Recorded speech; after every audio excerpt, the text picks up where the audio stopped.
In the real world, no two people are the same. So at Liberty Insurance, we thought, why are all car insurance policies the same? Go to libertyinsurance.ie, put yourself in the driving seat. Only want the basic cover to get you on the road? Or do you like the security of a few extras? With Liberty Insurance, you make the choices and only pay for what you need. Liberty Insurance. Ready for the real world. Minimum cover refers to third-party only insurance. Additional extras are subject to qualifying criteria and additional costs apply. Acceptance criteria, terms and conditions apply. Liberty Seguros, Compañía de Seguros, Array Seguros S.A.A. trading as Liberty Insurance is authorised by the General Directorate of Insurance and Pension Funds in Spain and is regulated by the Central Bank of Ireland for conduct of business rules. Vous écoutez RMC. RMC Football Show. Portugal-France. Nicolas Jamin. Bonsoir à toutes et à tous et heureux de vous retrouver pour une soirée de football, une soirée d'affiches prestige. Ce soir à partir de 20h45, le champion d'Europe reçoit le champion du monde en titre, Portugal-France, Lisbonne, Stade de la Luz. On y va dans un instant. D'abord, j'accueille à mes côtés pour cette grande soirée de foot sur RMC, Coach Courbis. Salut coach. Salut les amis et salut à tous. Et Lionel Charbonnier. Salut Lionel. Salut messieurs, salut à tous. Oh mon Lio, il est en forme. Il est en forme, Lionel. On va se régaler ce soir, messieurs, on l'espère. Ah bah oui. Bon après, pour être très honnête, c'est jamais un beau match. C'est jamais un festival de but, Portugal-France. Aucun cadeau, hein. Là on y va. Ah ouais, ce soir. D'accord, analyse au couteau. Voilà. Au moins nous on est motivés. Est-ce que vous avez entendu le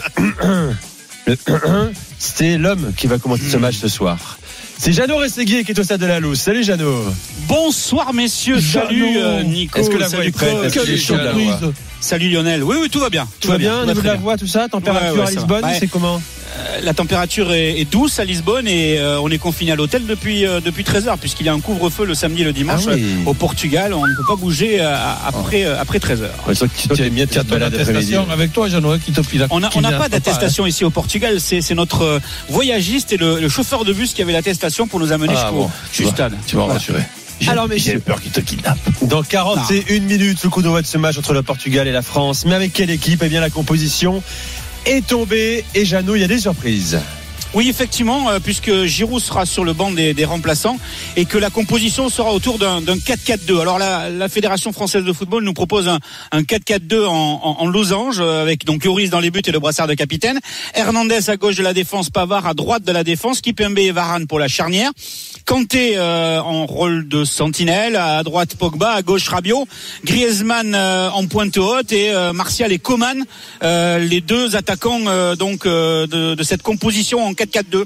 Nous, on était plus partis sur un milieu de terrain organisé avec Kanté et Pogba dans le rôle de récupérateur relayeur, Coman à droite, Rabiot à gauche dans le rôle de Matuidi à la Coupe du Monde et Martial avec Griezmann juste derrière lui, ce qui peut être un 4-2-3. Ben, je mise sur vous.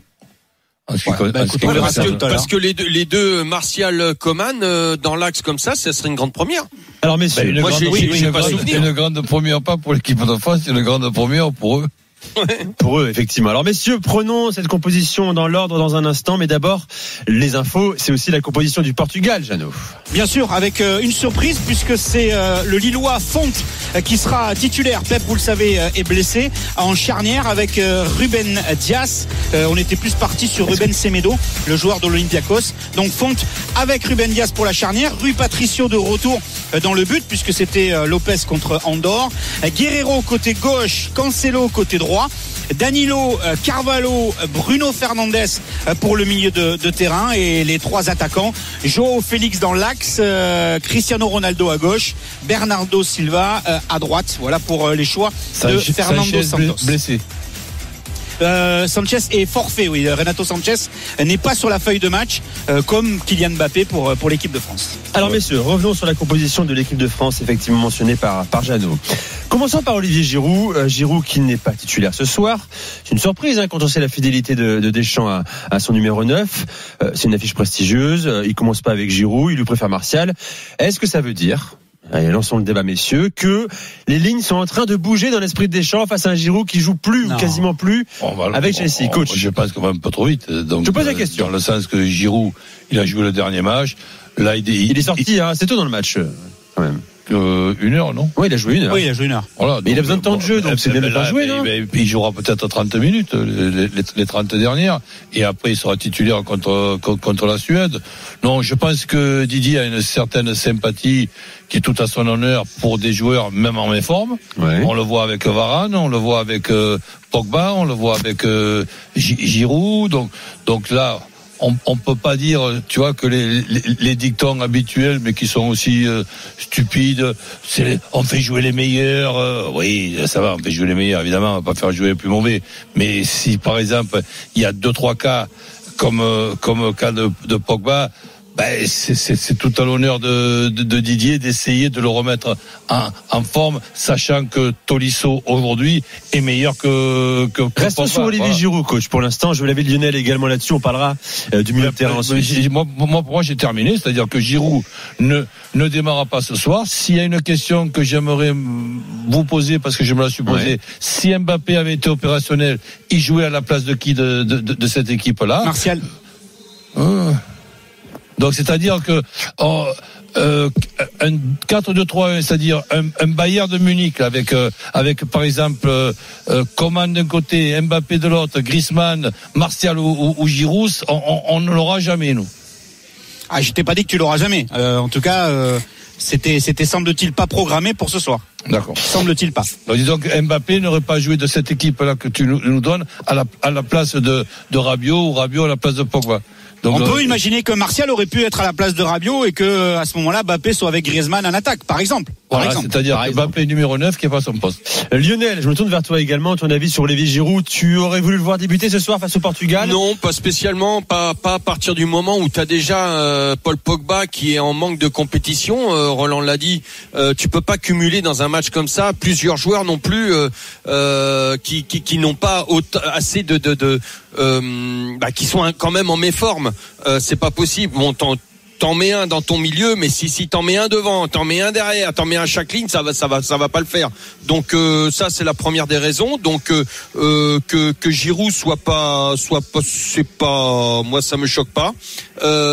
Pogba, je l'avais annoncé ce matin, je pensais qu'il allait jouer. Possible aussi, il y avait aussi la possibilité, par exemple, de faire commencer Tolisso et de faire rentrer Pogba ensuite. Bon, là, Pogba, à noter, messieurs, que Pogba, le contraire, c'est le seul joueur qui était aligné au coup d'envoi contre la Finlande. Ça veut dire qu'il y a quand même 10 changements de la part de Didier Deschamps. Ouais. Il y avait une vraie différence entre le match de mercredi et le match de ce soir, parce que 10 changements entre deux matchs, c'est une première. Ouais, disons qu'on était plus dans les essais contre la Finlande, donner la chance, voir comment certains arrivent à, parce qu'on a beau dire ce sont des matchs amicaux et tout, non, c'est pas vrai. Il y a que ceux qui ont jamais joué en équipe de France qui prennent un match de l'équipe de France pour un match amical. Quand tu es en équipe de France, tu portes le maillot, tu joues toujours la suite de ta carrière, ton futur en international, même dans les matchs amicaux. Donc savoir comment ces joueurs-là arrivent à gérer cette pression internationale, ce n'est pas la même que la pression en match, même lors des matchs de Coupe d'Europe, ça n'a rien à voir. Après, pour la titularisation de Coman et Martial devant, je pense aussi, quand on regarde la défense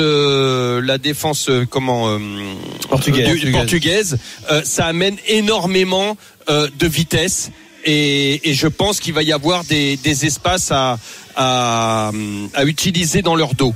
Et ces joueurs-là, Coman, Martial, vont très vite aussi. Je pense aussi que c'est la raison d'être Didier, une petite idée derrière la tête.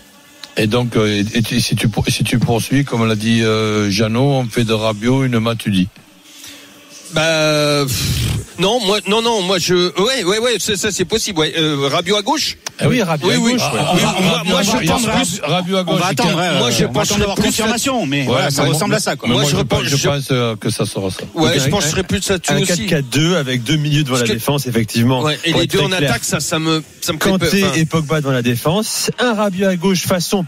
On verra, t'as raison Jeannot, on confirmera ça dès le début du match. Façon Matuidi au Mondial 2018 à gauche, et à droite bien sûr Kingsley Coman, et devant Griezmann, Martial, associé en pointe. Voilà, ça peut ressembler à ça. Voilà, avec un jeu qui va pencher dans la, excuse-moi Nico, Vas-y. un jeu qui va pencher dans la profondeur pour sur la droite avec Martial, et plutôt un jeu dans les pieds à gauche avec Rabiot, passer plus en triangle avec un Griezmann qui va venir côté Rabiot pour proposer le jeu en triangle, et voilà, moi je le vois, oui, je pense que Jeannot, moi je le verrais comme Jeannot. Si ça se passe comme ça, on procède par élimination. Déjà, organisation, 3 arrières centraux, mais pas pour ce match-là, on verra pour plus tard. Et en ce qui concerne le losange en bois, là, avec Griezmann, numéro 10, qui est pas à son poste, et 2 attaquants qui n'ont pas l'habitude de jouer à 2 devant, comme Coman, qui est plutôt bon sur un côté, ça, c'est balayé, ce qui me paraît être très intelligent de la part de Didier. C'est nous qui l'avons balayé, on ne sait pas.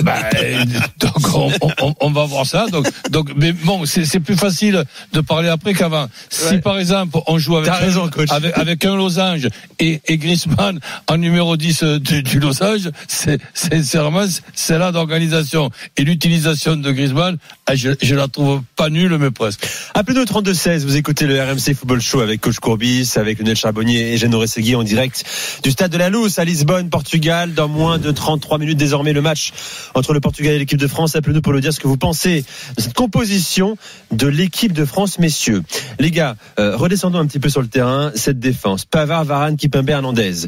Jeannot, si tout va bien pour ces gars-là, dans 8 mois, c'est clairement notre défense type. Notre défense type pour l'Euro. Oh, tu vas vite, mais tu vas très vite. Jeannot, tu vas pourquoi trop vite. Mais parce que 8 mois, tu viens de le dire, il peut se passer plein de choses. Non, mais hors blessure, aujourd'hui, c'est la meilleure défense qui puisse s'aligner dans son esprit. Si je peux me permettre, Nicolas, je pense que tu aurais peut-être dû dire, si l'Euro c'était dans 8 jours, ça sera les 4. Alors si l'Euro c'est ce soir. Maintenant, avec les blessures qu'il y a, il y a 3 blessés par semaine. Tu te rends compte le nombre de semaines qu'il y a en 8 mois? Non, mais là, les gars, là, il y a ligne clairement sa défense type dans son esprit, Jeannot. Oui, d'accord. Il peut y avoir aussi des méformes, hein. Mais il peut aussi. Attention, et n'oubliez pas quand même, messieurs, que à l'Euro, comme tu dis, on est quand même dans le groupe de la mort. Si aujourd'hui on part du principe que l'Euro se déroule dans 12 villes, on a quand même à Munich l'Allemagne, à Budapest la Hongrie, à Budapest le Portugal. Rien que ça. Donc ça veut dire aussi quelque part que face à l'Allemagne ou face au Portugal, peut-être aussi qu'il sera tenté par sa défense à 3. Et c'est cette fameuse défense qu'il a testée lors du dernier match en Albanie en novembre 2019 et qu'il a confirmé en septembre, puisqu'il l'a dit clairement, il est là pour essayer des schémas tactiques dans la perspective de l'Euro. On verra ce qu'il fera au mois de mars prochain avec les éliminatoires de la Coupe du Monde 2022, mais voilà, n'oubliez pas qu'à l'Euro, on a quand même Allemagne, Hongrie à domicile et Portugal. Mais n'oublions pas également que les 3 premiers sont qualifiés pour la phase suivante. Oui. Ah non, les 2 premiers, après le calcul du troisième, je te laisse. Troisième, mais bon, tu vas battre la Hongrie, tu auras 3 points minimum. On te rejoint pour le groupe de la mort. Ok, bon, pour une fois, on n'a pas eu trop de chance dans le tirage au sort des poules, mais c'est le groupe de la mort aussi pour l'Allemagne et le Portugal. Oui, on est d'accord. On est d'accord. Messieurs, dans un instant, réfléchissez à cette question-là. On a fait le débat hier soir dans l'after concernant cette défense de l'équipe de France. Quelle est votre défense idéale en bleu? Voilà. Pensez à ça, notamment en défense centrale. Je veux votre réponse, Lionel, coach, dans un instant, et même Jeannot. Allons-y, le débat est ouvert. C'est le RMC Football Show dans moins d'une demi-heure désormais. Le coup d'envoi de Portugal-France qu'on suit sur RMC ce soir, évidemment. À tout de suite. RMC Football Show, Portugal-France. Nicolas Jamin. Vous écoutez RMC 20h18 dans moins de 30 minutes désormais. Le coup d'envoi de ce match entre le champion d'Europe en titre, le Portugal, et le champion du monde en titre, l'équipe de France. Bien sûr, à mes côtés, Jeannot Rességui au stade de la Luz à Lisbonne. À Paris, Roland Courbis et Lionel Charbonnier sont là également pour suivre et commenter ce match, bien sûr. Messieurs, revenons et rappelons, Jeannot, c'est jamais trop, la composition de l'équipe de France. Hugo Lloris dans les buts avec le brassard de capitaine, Varane et Kimpembe pour la charnière, Pavard à droite, Lucas à gauche, Kanté, Pogba au milieu de terrain, Coman à droite, Rabiot à gauche, Martial, Griezmann. En tout cas, nous partons sur ce 4-4-2 avec un seul joueur qui était titulaire contre la Finlande, Paul Pogba. C'est vrai qu'il y a plusieurs possibilités, Jeannot. T'as raison, ça c'est notre avis à nous avant ce match sur le système de l'équipe de France. D'autres voient par exemple, coach, un 4-3-3 possible avec un Griezmann en 10, un Martial et Coman devant. Et je vois, c'est pas qui me plaît, c'est que l'UEFA l'annonce comme ça, mais bon, l'UEFA c'est l'UEFA, c'est pas le coach de l'équipe de France. Alors messieurs, revenons sur cette défense qui était la défense du mondial 2018, mais avec Umtiti, remplacé par Kimpembe tout simplement. Est-ce que pour vous, c'est la meilleure défense possible? Je te pose la question, Lionel. Ouais, écoute, Kimpembe l'anglais, pour moi, ça... Ah, tu sortirais Varane, toi, peut-être. T'as un doute sur Varane? Ah non, Varane, je pense que je vais le garder. Alors après, je parle à Varane en pleine possession de ses moyens, pas dans la situation actuelle. On parle pour le championnat d'Europe, tout va bien. Varane, il est indispensable.